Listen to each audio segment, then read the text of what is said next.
So the Dallas Cowboys signed Dalvin Cook a few days ago.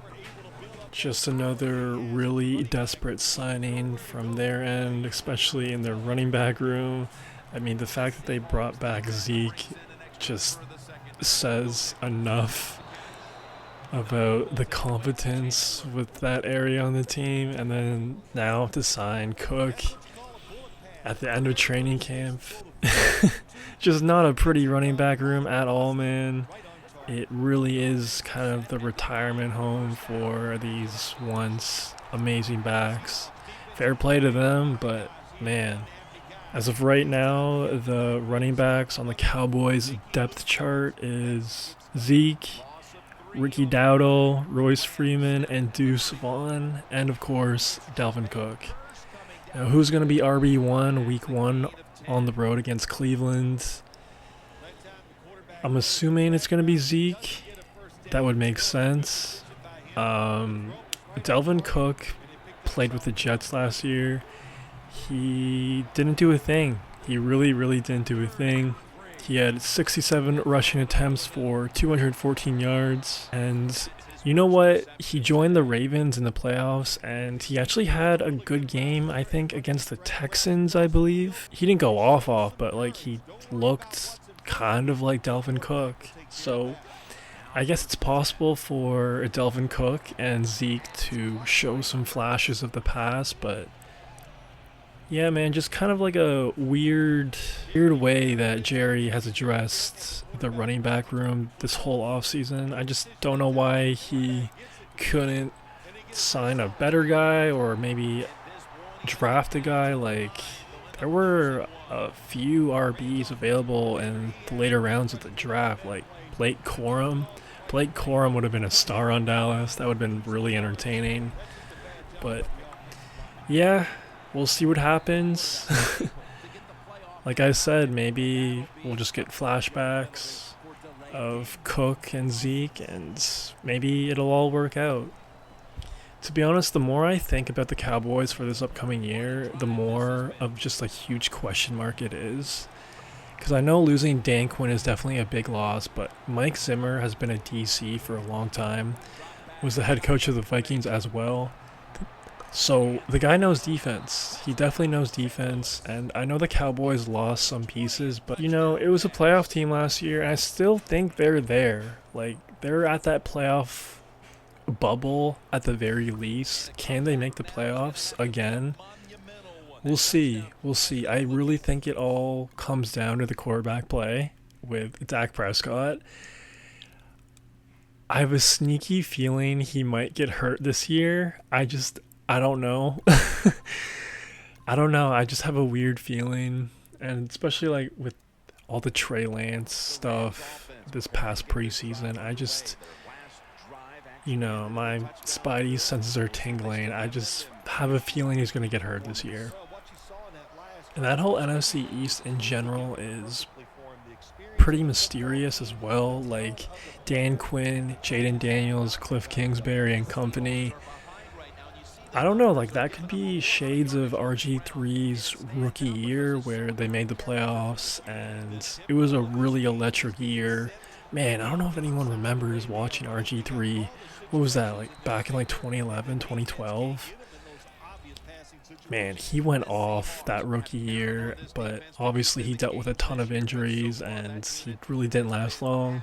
But he made the playoffs, hosted a wild card game at home against the Seahawks. That was actually a crazy game. Trent Will actually punched Richard Sherman in the face post-game. Let me know if any of y'all remember that game. Just a classic game right there. And RG3 broke his leg on the field. Just a crazy game, man. But yeah, I feel like the the Commanders definitely have the potential to have a season like that. I mean, I know it was only preseason, but Jaden Daniels, the arm, the throws, dropping in the bucket, and his legs. I don't know, man. He could be really special. We'll see. And, you hire a defensive-minded guy, you got to assume that the defense is going to be at least average, you would hope. So I don't know. Definitely a sleeper team, but again, a big old question mark, and it really depends on Jaden Daniels' health. So, very excited to see him play, man. Very excited.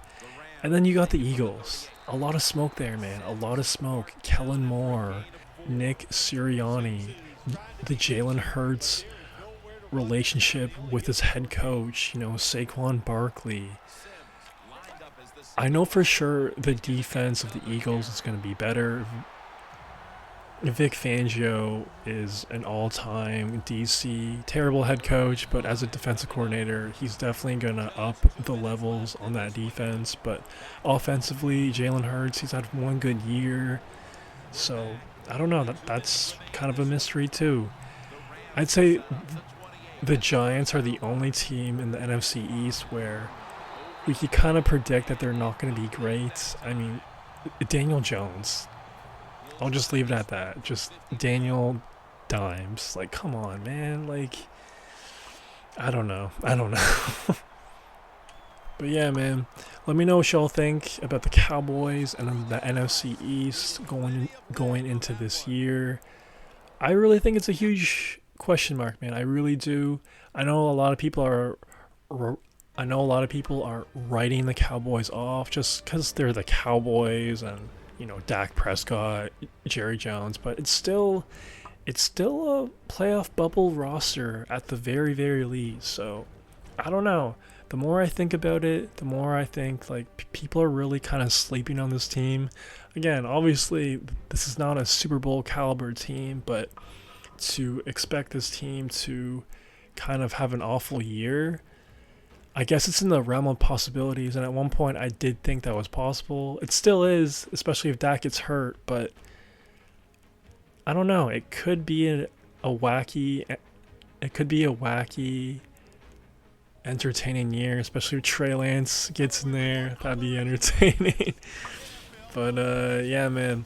Let me know what y'all think about the Cowboys, Dalvin Cook, Zeke, their running back room, who should start for the Cowboys at the RB position week 1 on the road against the Browns. And let me know if y'all are excited about that game. I'm really, really excited about that one. Tom Brady's first NFL broadcast, that 4:25 Eastern window. Come on, man.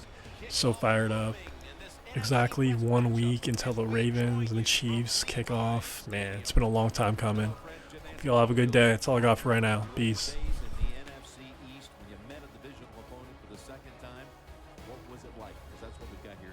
I think the more you play a football team, Jim, the more physical it gets. That's what we're going to see here today. Both teams express that to us, that they're going to be more physical than the opponent. Well, the most physical team almost always wins in the NFL. The Rams ready here for the kickoff.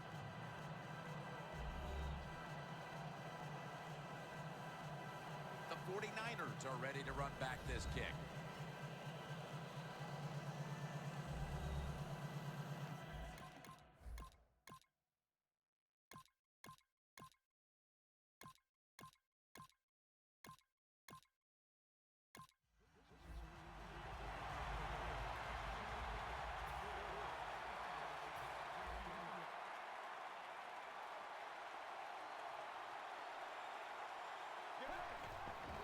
Gurley's taking the handoff.